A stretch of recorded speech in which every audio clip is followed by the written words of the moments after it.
was your MySpace song? Dude, I don't remember now. I think it was, you know the song Kids by MGMT? You probably don't. You're a country boy.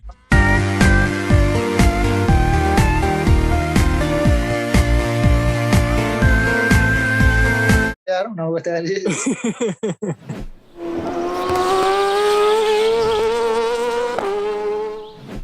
What you been up to this off season? Man, I feel like I was just saying today, I feel like I've been riding like a train or like a bus pass going back and forth from California to New York. I've been going back and forth so much. I think this will be tonight. I've got a red eye home. It'll probably be my, I don't know. I've been going back and forth twice a month. So I've been doing like a week here, 2 weeks home, and then a week back here every month. Just at Chuckwalla pretty much. It's like my second home these days.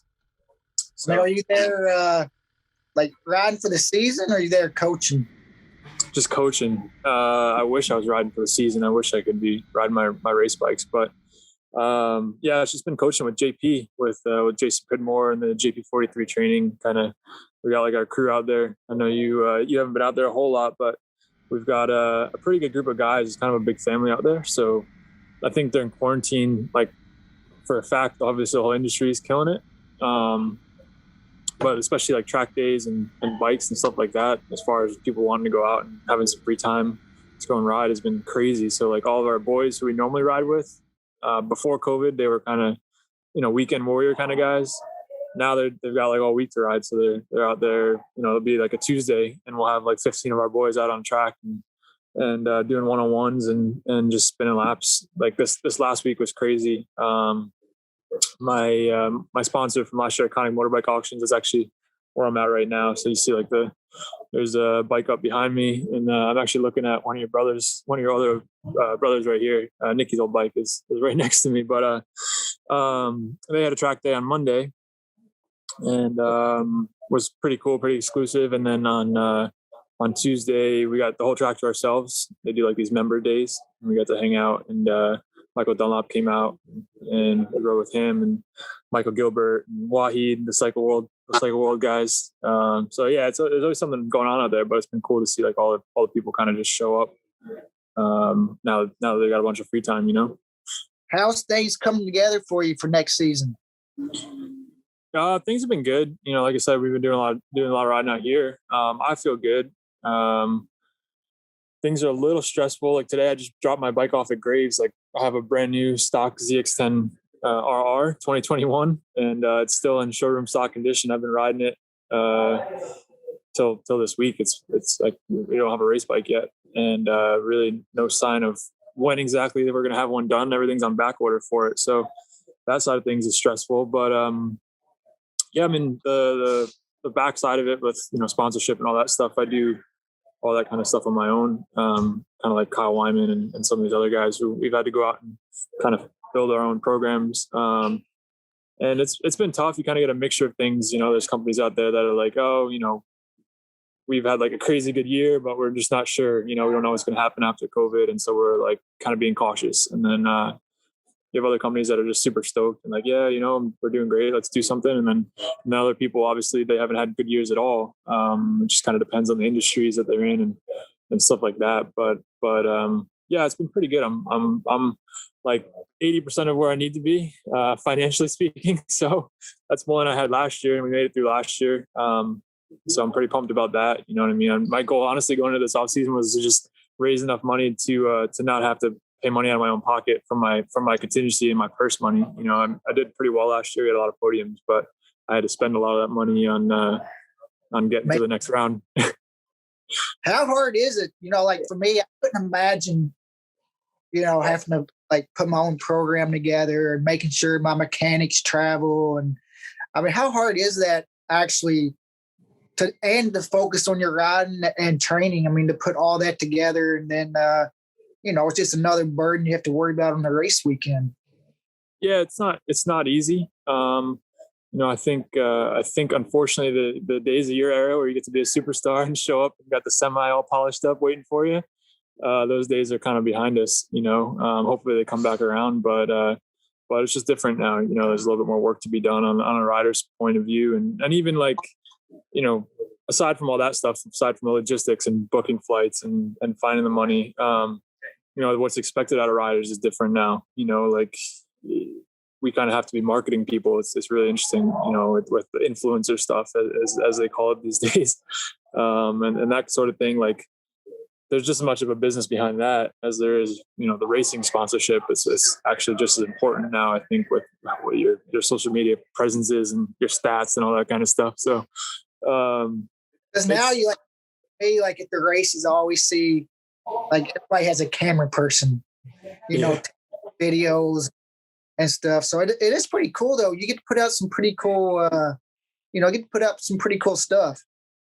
Yeah, I mean, I enjoy it. I've always been like I do the marketing at our dealership back home in New York. So I've always kind of had like an eye for that stuff and doing the design stuff. And that stuff's just always interested me. So I think makes it a little bit easier for me than some other guys who maybe like don't have that kind of background. And I mean, I couldn't imagine just racing my whole life and then having it kind of the rug taken out from underneath me like some of the other guys, like Jake Lewis, for example, it kind of happened to him last year and he didn't have anything, and fortunately he got a ride again this year, which is exciting. But, without that opportunity, unless you're willing to do all this stuff and put in the work and go door to door, knocking on doors with your hand out, and then the video guy like that, in some ways it sucks that's part of it now because like I just want to ride bikes. I don't want to do that other stuff. I don't want to have to worry about if somebody's getting every little shot on camera that's going to pump up my sponsors. But that's part of it. I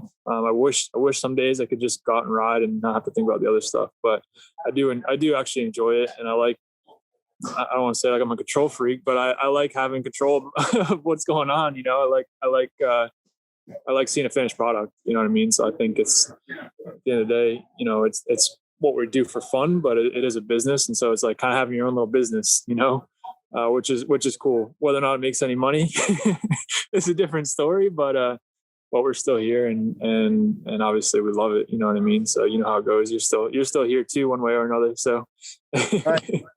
What about like an off weekend? What does Corey do for fun? Like if you had an off weekend, you could do anything you wanted. What would you do?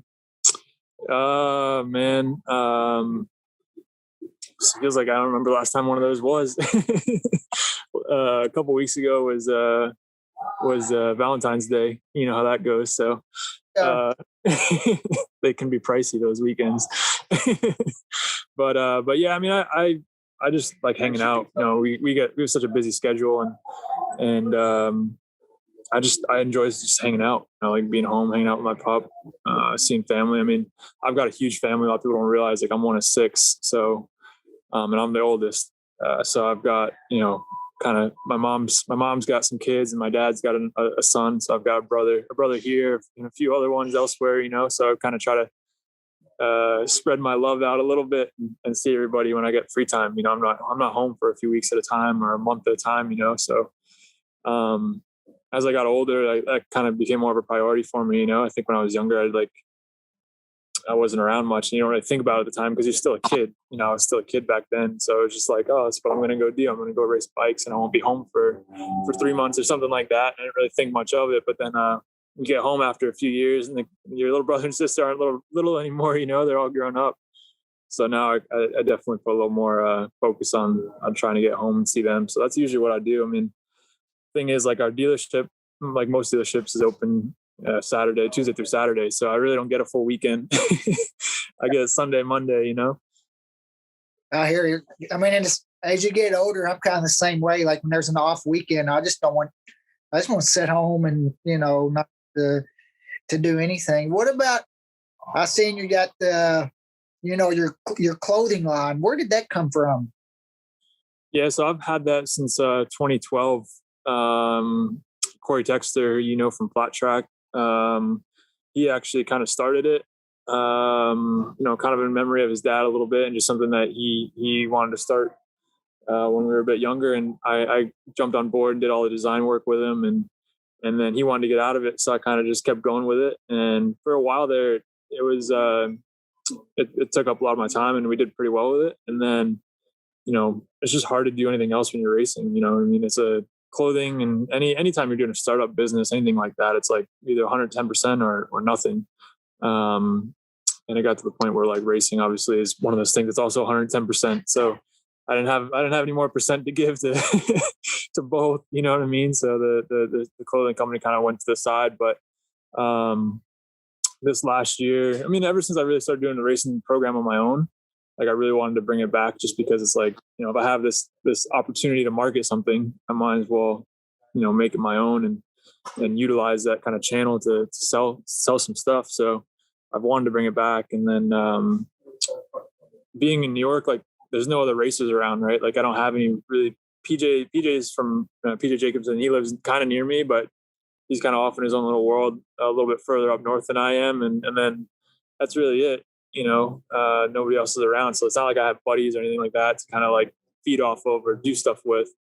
So it makes it tough, like a one man show with that whole thing. This off season, James Rispoli was like, dude, like I want to do something, you know, like I really want to do this. I want a business, like I want to build something. So he's been pushing me to kind of get it going again. And so we actually just ordered a bunch of clothes this past week, which is super cool. Just kind of pumped up, and I'm letting him kind of handle a little bit more of it. This off season, like especially, I've told myself I'm going to delegate a little bit more, not try to do it all myself. That's something that you've always had like a passion for, like growing up. Like, you know, when I was teammates with Tony, he was really big into designing shoes, and that was just like something he had a passion ever since he was little. Is that kind of the same it was for you? Is it just something that you kind of caught the bug late, but now you dig it? No, I mean, I don't know, 2012 I graduated high school, you know what I mean? That was the year I graduated. So I had taken graphic design stuff, classes and things like that in high school. And I actually really started MySpace. I don't know if were you a MySpace guy? Did they have that back when you were younger? They might not even have computers back then, huh? I think, when I was about your age, I think MySpace was still just came in. Yeah. So MySpace, you used to have to make your own layouts, you know what I mean? You like code in your music and all that kind of stuff. So like that's kind of what got me going on it. I learned how to kind of taught myself how to do code so I could make my own layouts. What was your MySpace song? Dude, I don't remember now. I think it was, do you know the song Kids by MGMT? You probably don't. You're a country boy. I don't know what that is. I think that's the last one I remember. But yes, that's what got me into like the graphic design stuff. Was just like was wanting to have like a cool MySpace layout, and that turned into doing stuff for racing. Honestly, racing was like what kept me going on design stuff, because it was always like, you know, all right, well, it's time for leathers. Like, what do you want your leathers to look like? And, you know, where you might have taken out a crayon or something and and drawn something on a piece of paper, I had a computer. So I was like, all right, well, let me try to figure out how I can, you know, design my leathers on a computer. And that kind of, you know, led into the next thing. And then I was doing posters, and then that turned into the trailer wrap, and that turned into the next thing. And then it was websites, and then, then I got teammates, and I started doing James Rispoli's stuff, and I've been doing his stuff now for, I don't know, since like 2012, I've been designing all his leathers and posters and helmets and all kinds of stuff for him. I just did a poster for Jared Mees last night. Actually, I wrapped that up. So I do a lot of different stuff like that behind the scenes, but it all really, honestly, from racing, you know, it's kind of worked out to be something that I could do. I think if I stopped racing, I could probably find myself a job doing something like that if I really wanted to sit behind a computer, which I don't. But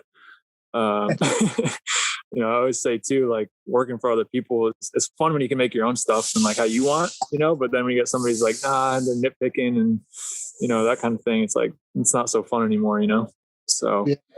But yeah, that's kind of how I got started on that. And I've done a lot of different things, you know, over the years with it, which has been pretty cool.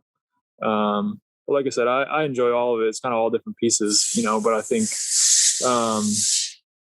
that's the fun part about racing is like, obviously racing itself is awesome, but it's all the other stuff that goes along with it. You learn a lot, you know, and then that kind of stays with you, and you're able to take it elsewhere down the road. And if you can apply like the same, you know, dedication or enthusiasm to anything else you do after racing, I think you'd be good at it, you know?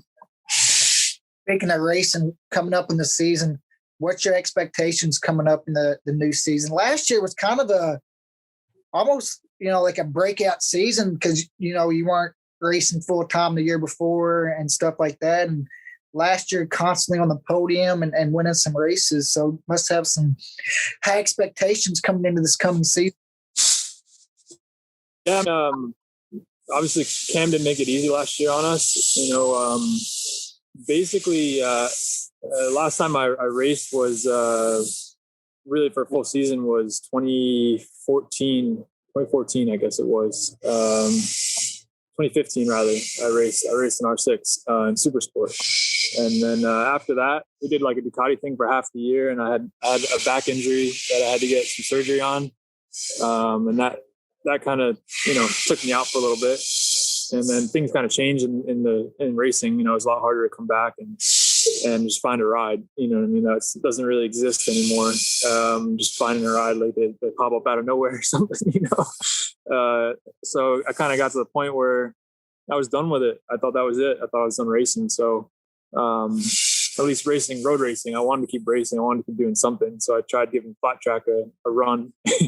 Oh yeah, I remember that. You boys are crazy. Hey, flat track is way harder than it looks, right? Because all you're going is in a circle. So you're like, man, that's pretty. All you're doing is going in a circle, but dude, it is hard. Yeah, man. It was. I mean, I enjoyed it a lot.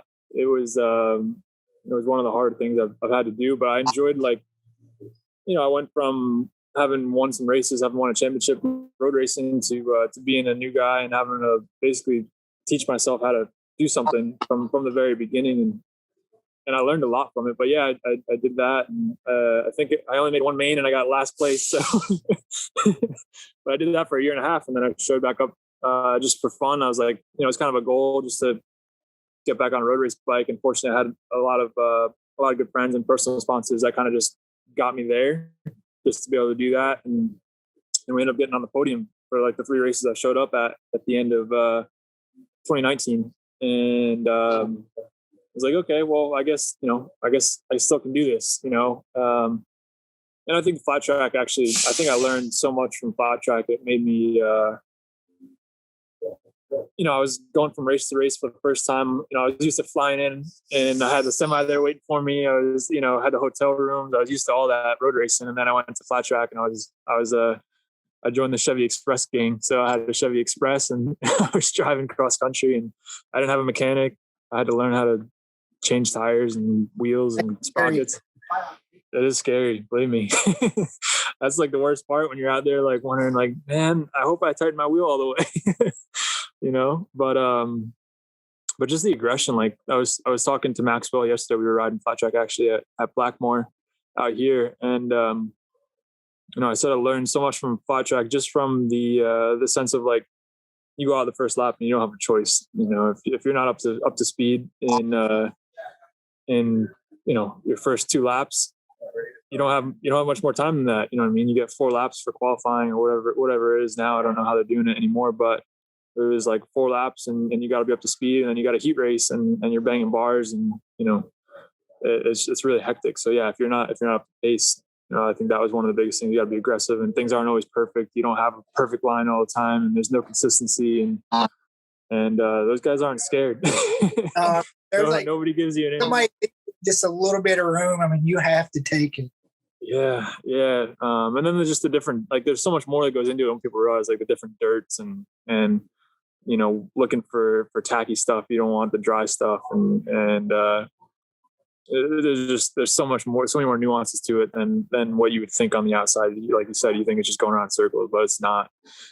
Fortunately, Johnny Lewis kind of whipped me into shape enough to be able to go out and not look completely stupid. But yeah, I got tired of going slow and had to go back to road racing. So going into this year, as far as my expectations, I want to win the championship.